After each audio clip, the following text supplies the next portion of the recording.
Naluto na ang ating sinabawang miswa.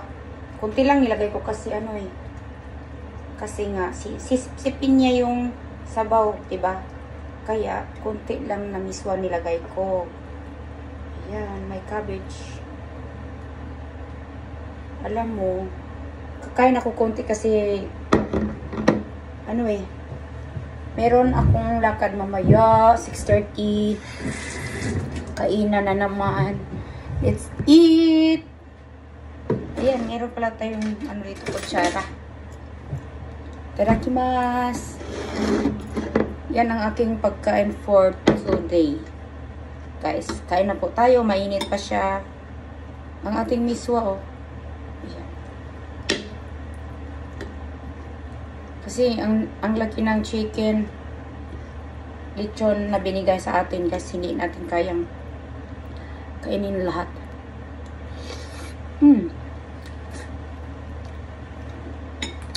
Sarap talaga pag sabaw. Ayan guys, ang ating miswa. Init pa nga Super init guys. Ayan, kain po tayo.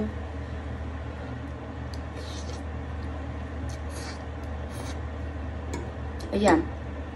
Sarap.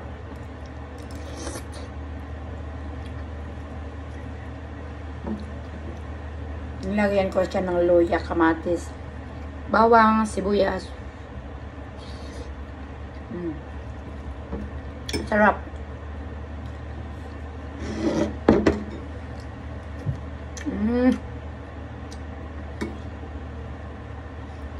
Sarap pala guys.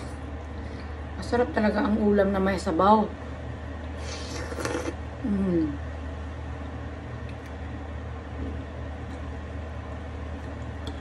Sana kakain si Ayumi nito. Kasi ang sarap ng pagkatimpla. Siyempre ako nagluto.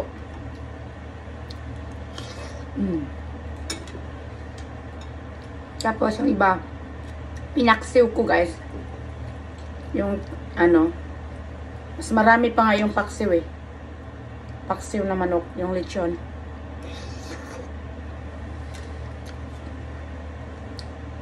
Kaya nakalibre kami ngayong ulam.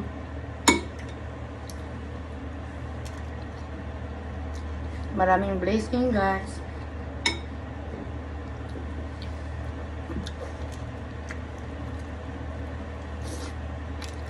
Gutom much. Yun na po. Thank you for watching. Bye!